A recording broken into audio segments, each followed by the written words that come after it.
तो आज हम बात करेंगे कि फ्लिपकार्ट, स्नैपडील, अमेजॉन पे प्रमोशंस कैसे किए जाते हैं। तो प्रमोशंस के लिए सबसे पहला पॉइंट तो ये है that you have to show discounting.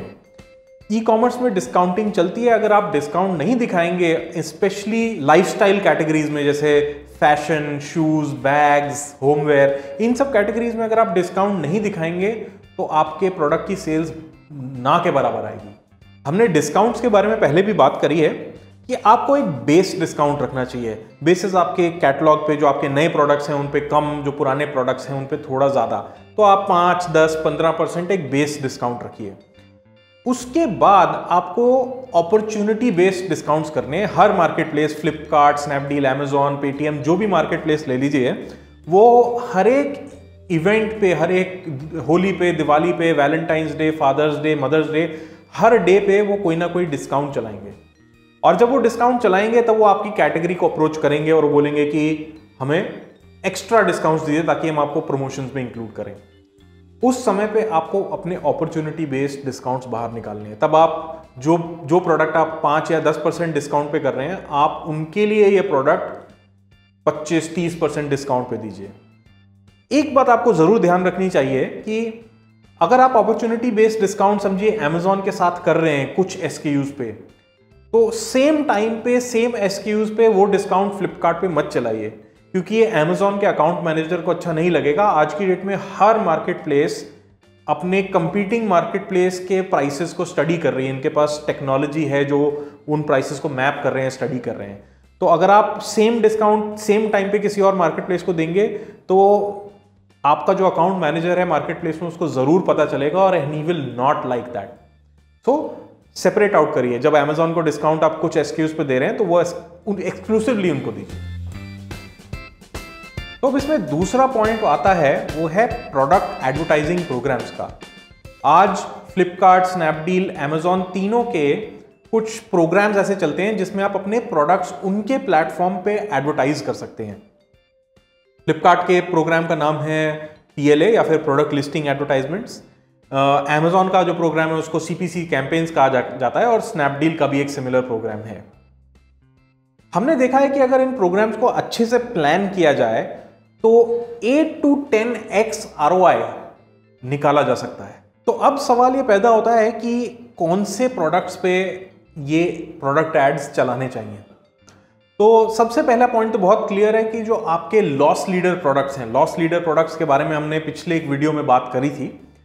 आपके जो लॉस लीडर प्रोडक्ट्स हैं, आप उन पे सर्टेनली एड्स चलाइए और अच्छे बजट के साथ चलाइए, क्योंकि ये आपके ब्रांड को ज़्यादा से ज़्यादा ऑडियंस तक पहुंचा रहे हैं ये प्रोडक्ट्स। तो उन पे तो आपको ज़रूर एड्स चलाने चाहिए।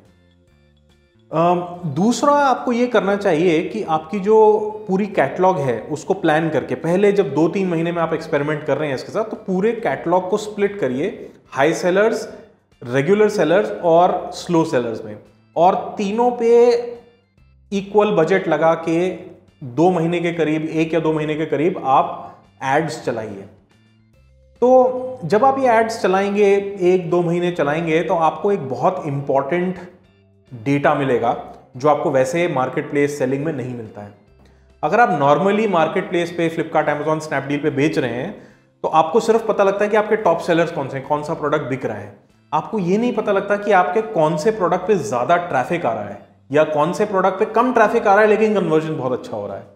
ये सब आपको नहीं पता लगता। जब आप 1.5-2 महीने अपने पूरे कैटलॉग पे ये प्रोडक्ट एड्स चलाएंगे तो आपको काफी रिच डेटा मिलेगा, जिससे कि आप अपनी कैटलॉग को 4 कैटेगरीज में स्प्लिट कर सकते हैं। First, high traffic high conversion. Second, high traffic low conversion, low traffic high conversion and low traffic low conversion.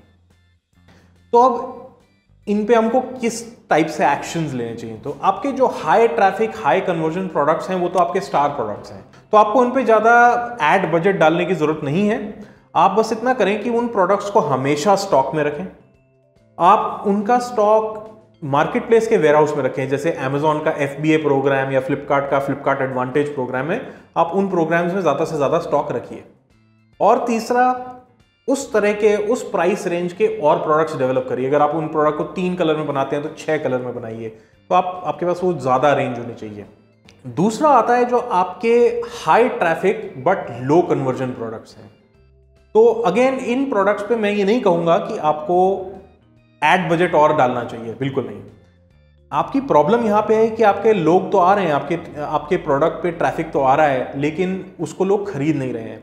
तो आपको एक्सपेरिमेंट करना है कि उसका प्राइस एडजस्ट करें, कम करें, ज़्यादा डिस्काउंट दिखाएं, या फिर उसकी जो फोटोग्राफी है वो और इम्प्रूव करें, या फिर उसका जो प्रोडक्ट डिस्क्रिप्शन वगैरह है उसमें कुछ चीज़ें मिस हुई हैं जो ठीक से जो प्रिवेंट करती हैं बायर को प्रोडक्ट खरीदने से। तो बेसिकली आपको आपकी वो लिस्टिंग इंप्रूव करनी है, आप उसमें एडवर्टाइजिंग बजट तो बिल्कुल निकाल दीजिए। और तीसरा जो आपका कैटेगरी आता है लो ट्रैफिक हाई कन्वर्जन, वो भी आपकी बहुत अच्छी कैटेगरी है। अगर आप मतलब वो उस पर कम लोग आ रहे हैं पर खरीद ऑलमोस्ट सब रहे हैं, तो इन टाइप के प्रोडक्ट्स पे आपको विजिबिलिटी बढ़ानी है। तो आप अपना maximum advertising budget in type के प्रोडक्ट्स पे डालिए। दूसरा, इनफैक्ट आपके अकाउंट मैनेजर्स वगैरह जब आपको किसी डील के लिए, किसी प्रमोशन के लिए फ़ोन करते हैं, तो आप उनको पुश कीजिए कि ये प्रोडक्ट्स भी उनमें इंक्लूड हों, क्योंकि ये प्रोडक्ट्स ऐसे हैं कि आप इन पे और ट्रैफिक देंगे तो आपका और कन्वर्जन आएगा। तो ये आपके बहुत अच्छे प्रोडक्ट हैं। और लो ट्रैफिक लो कन्वर्जन प्रोडक्ट तो आपको डिसकंटिन्यू कर देने चाहिए। कुछ डीप डिस्काउंट चलाइए, स्टॉक खत्म करिए, दोबारा मत उसका स्टॉक खरीदिए।